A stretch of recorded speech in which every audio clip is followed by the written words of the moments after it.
परी की जादुई सुनहरी फ्रॉक।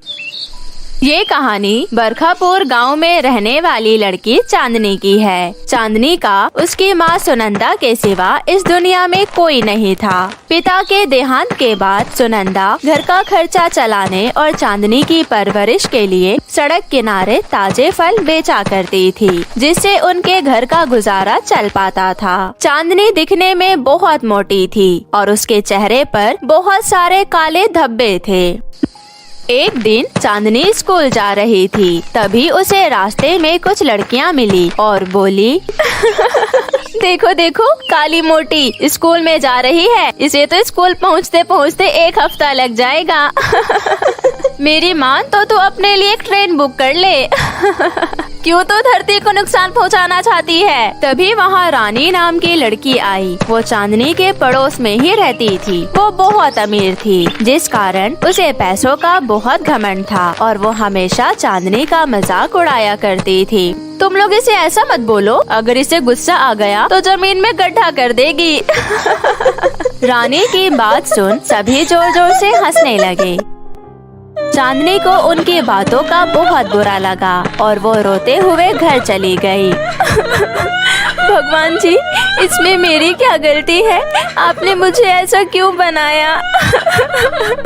इस तरह हर रोज सब लोगों के मजाक उड़ाने की वजह से चांदनी अंदर से काफी टूट गई। उसने घर से निकलना बिल्कुल बंद कर दिया, यहाँ तक कि स्कूल जाना खाना पीना भी बंद कर दिया। चांदनी की ऐसी हालत देखकर उसकी माँ सुनंदा चिंता में पड़ गई। लगता है चांदनी किसी बात से बहुत परेशान है। कितने दिन हो गए वो घर से बाहर नहीं निकली। अगर ऐसा चलता रहा तो मेरी बेटी बीमार हो जाएगी। मुझे चांदनी से बात करनी चाहिए। ये कहते हुए सुनंदा चांदनी के पास गई और सर पर हाथ फेरते हुए बोली, क्या हुआ चांदनी बेटी? आजकल तुम मुझसे अच्छे से बात नहीं करती, चुप चुप से रहती हो। अगर तुम्हें कोई परेशानी है तो मुझे बताओ बेटी, मैं तेरी माँ हूँ, मुझसे मत छुपाओ, मैं कोई ना कोई हल जरूर निकाल लूंगी। माँ, सब लोग मेरे मोटापे और बदसूरत होने का मजाक उड़ाते हैं। बेटी, तो दूसरे की बातों को दिल से मत लगा। लोग तो कहेंगे ही, लोगों का काम ही है कहना। लेकिन माँ, स्कूल की लड़कियाँ भी मेरा मजाक उड़ाती है, कोई भी मुझसे बात नहीं करता। अगर मैं खूबसूरत होती तो मेरी बहुत सारी सहेलियाँ होती। बेटी, सुंदर होना मायने नहीं रखता, इंसान का दिल अच्छा होना चाहिए और मेरी बेटी का दिल तो बहुत ही सुंदर है। चल अब जल्दी से उठ जा और बाजार जा, ये ले पैसे। माँ, इन पैसों का मैं क्या करूँगी? मैंने तुझे बहुत दिनों से कुछ खरीद कर नहीं दिया और अगले हफ्ते तुम्हारा जन्मदिन भी है। जन्मदिन पर पहनने के लिए बाजार जाकर अपने लिए एक सुंदर से फ्रॉक खरीद लेना। चांदनी खुशी खुशी पैसे लेकर बाजार गई और जब वो एक सुंदर सी फ्रॉक खरीद कर वापस लौट रही थी, तभी रास्ते में चांदनी को एक भिखारिन लड़की मिली। उसके कपड़े कई जगह से फटे हुए थे। वो लोगों से भीख मांग रही थी। चांदनी को उस पर बहुत दया आई। वो सोचती है, अरे इस बेचारी लड़की के तो कपड़े फटे हुए हैं, क्यों ना मैं इसे अपनी ये नई फ्रॉक पहनने के लिए दे दूं। ऐसा सोचकर चांदनी उस लड़की के पास गई। सुनो, तुम ये मेरी फ्रॉक रख लो, इसे पहन लेना। पर ये तो नई फ्रॉक है। हाँ, मैं ये फ्रॉक जन्मदिन पर पहनने के लिए अभी खरीद कर लाई हूँ, लेकिन इसे तुम पहन लो क्योंकि इसकी ज्यादा जरूरत तुम्हें है। ये कहते हुए चांदनी ने उस लड़की को अपनी नई फ्रॉक दे दी। तभी अचानक वो लड़की एक परी में बदल गई। ये देख चांदनी चौंक गई। चांदनी, घबराओ नहीं, मैं परी लोक की परी हूँ। मुझे रानी परी ने पृथ्वी लोक में रहने वाले लोगों की परीक्षा लेने का काम सौंपा है, ताकि मैं जरूरतमंद और नेक इंसानों को जादुई तोहफा देकर उनकी मदद कर सकूं। मैं सोचती थी इंसानों की बस्ती में इंसानियत खत्म हो गई है, लेकिन तुम्हें देखकर ऐसा बिल्कुल भी नहीं लगता। तुम वाकई में बहुत ही अच्छी और नेक लड़की हो, इसलिए मैं तुम्हें एक तोहफा दे रही हूँ। इतना कहकर परी ने जादुई छड़ी से जादुई सुनहरी फ्रॉक प्रकट किया। ये लो, ये जादुई सुनहरा फ्रॉक तुम्हारे लिए। घर जाकर इसे पहन लेना।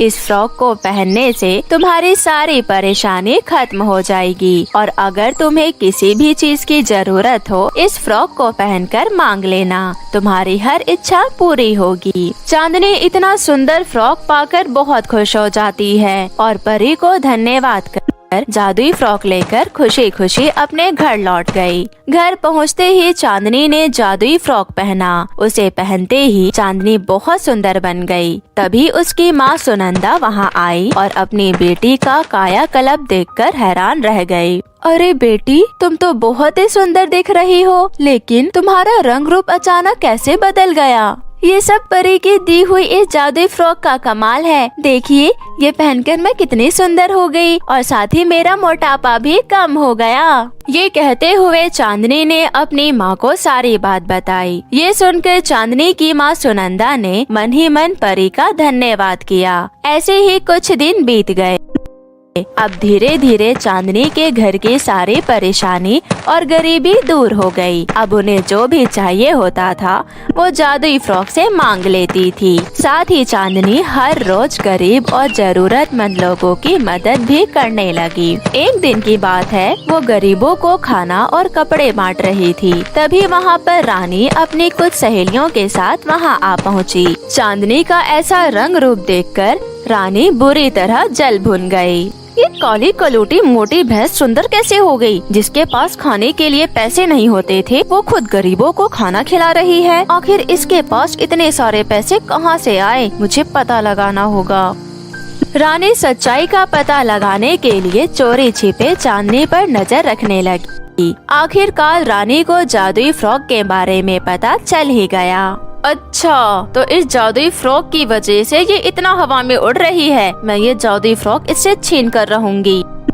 फिर उसी रात रानी जादुई फ्रॉक चुराने के इरादे से दबे पांव चांदनी के घर पहुंची और जादुई फ्रॉक को चुराकर वहां से भाग निकली और घर आकर जादुई फ्रॉक से बोली, जादुई फ्रॉक, मुझे ढेर सारा रुपया पैसा दे दो। रानी के इतना कहते ही जादुई फ्रॉक में से रुपया पैसों के बजाय कंकड़ पत्थर बरसने लगे। ये देख रानी गुस्से से तिलमिला गई। अरे ये क्या? ये फ्रॉक तो मेरे किसी काम का नहीं है। इस फ्रॉक को मैं जला देती हूँ। जैसे ही रानी उस फ्रॉक को जलाने लगी, तभी वो जादुई फ्रॉक एक विशाल रूप ले लेता है। ए लड़की, तू मुझे जलाना चाहती है? आज तू मेरे हाथों नहीं बचेगी। तुझ जैसी घमंडी और स्वार्थी लड़की मैंने आज तक नहीं देखी। नहीं नहीं, मुझे माफ कर दो। आगे से मैं ऐसा नहीं करूँगी। मैं तो चांदनी से बदला लेना चाहती थी, इसलिए मैंने ऐसा किया। नहीं, मैं तुझे नहीं छोड़ूंगी। तुझे सजा जरूर मिलेगी। इतना कहकर जादुई फ्रॉक ने चांदनी को एक आँख से अंधा कर दिया। जब तुम दोनों आँखों से किसी की अच्छाई नहीं देख सकती, तो तुम्हारे लिए एक आँख ही काफी है। ये कहकर जादुई फ्रॉक वापस चांदनी के पास चली गई। रानी उस दिन के बाद उस गांव में कभी नहीं नजर आई। वहीं चांदनी अपनी माँ सुनंदा के साथ हंसी खुशी रहने लगी। जादुई फ्रॉक की मदद से चांदनी ने गांव में रहने वाले सभी गरीब लोगों की जिंदगी खुशियों से भर दी। जादुई गोल्डन लहंगा का जादू। बहुत समय पहले की बात है। किसी गांव में नीतू अपने माता पिता के साथ रहती थी। वे लोग बहुत गरीब थे। नीतू के पिता मजदूरी कर नीतू को गांव के सबसे अच्छे स्कूल में पढ़ा रहे थे।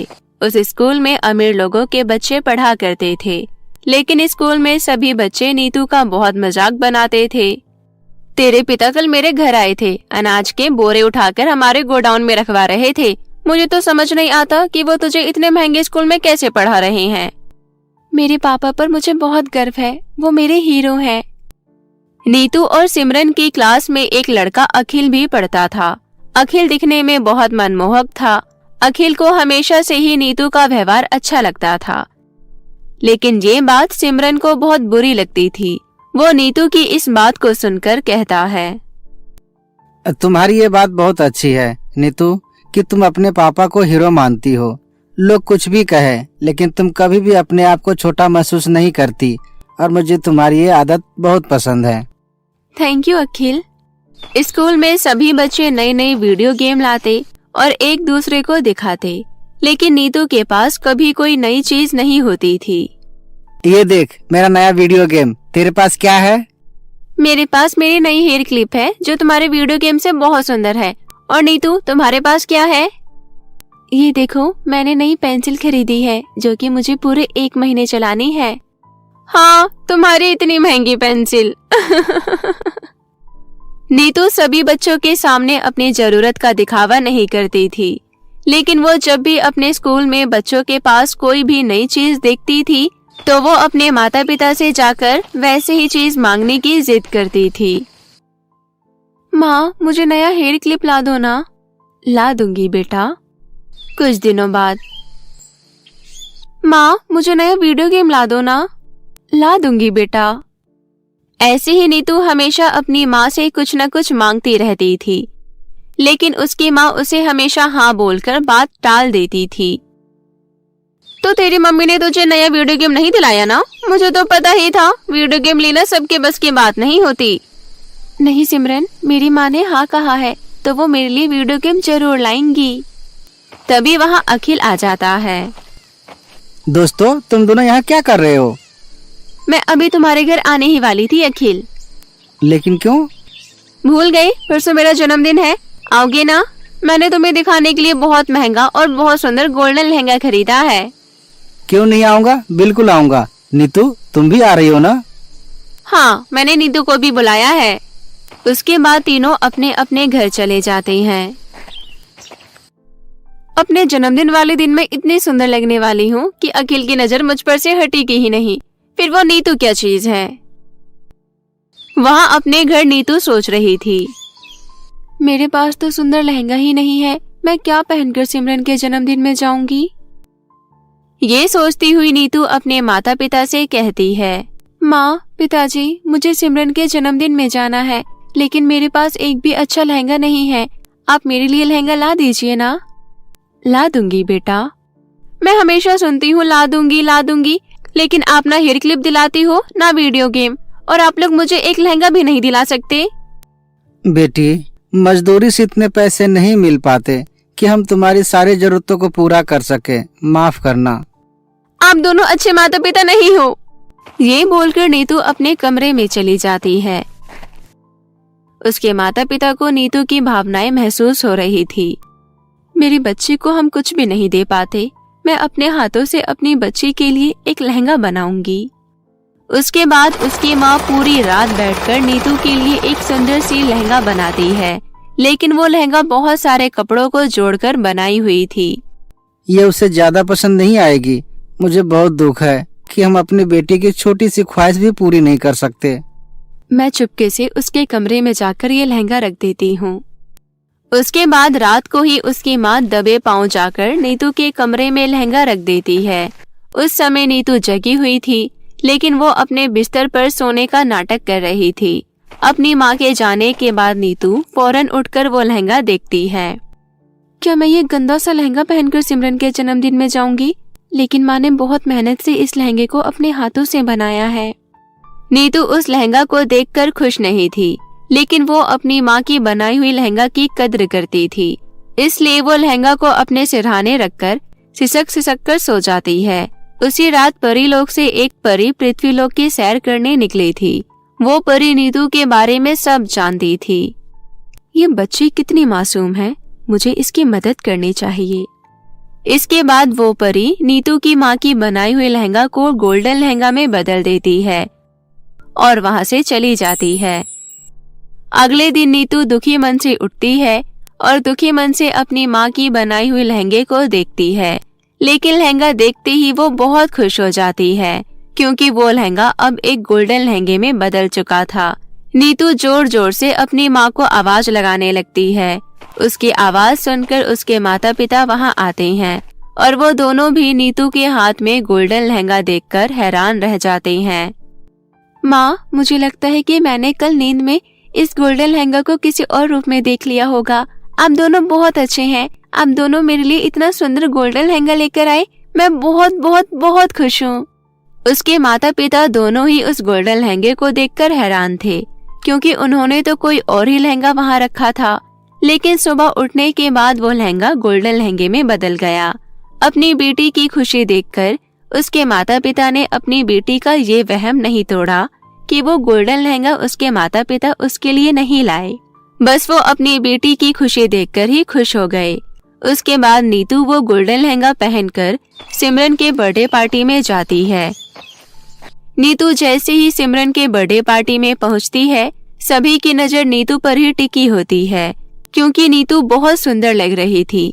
अखिल भी नीतू को देखकर बिखर जाता है। तुम बहुत सुंदर लग रही हो नीतू, ये गोल्डन लहंगा तुम पर बहुत जच रही है। मेरी तो तुमसे नजर ही नहीं हट रही।